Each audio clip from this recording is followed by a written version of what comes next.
আসসালামু আলাইকুম রহমতুল্লাহ। স্যার আমাদের ইটটা ছিল এই সাইজের ছিল এখন। স্যার এটা তো সাইজের চিকন, এখন সাইজের চিকন এই দেখেন গাঁথনি তো মিলতো না। গাঁথনি তো স্যার এই দেখেন খুব লই, এই যে এই দেখেন এদিক দিয়ে খুব লয়ে গেছে, এদিক দিয়ে একটা বিট হয়ে গেছে দেখছেন স্যার, গাঁথনি বেশ কমে গেছে।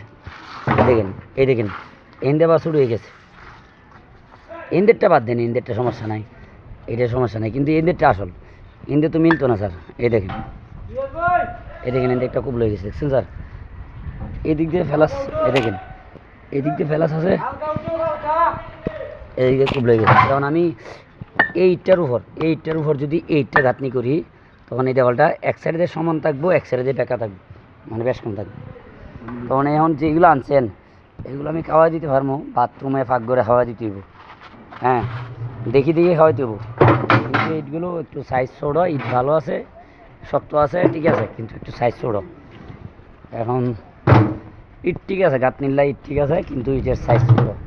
আগের ইটের সাথে এই ইট মিলবে না। আর এই ইট যদি কাজ করতে হয় উপরে একটা ফ্লোর ধরতে হইব, মানে এই ইটের গাঁথনি করতে হইব, এই ইটের সাথে আগের ইট মিলবে না। এটা আর কি স্যার। আসসালামু আলাইকুম রহমতুল্লাহ।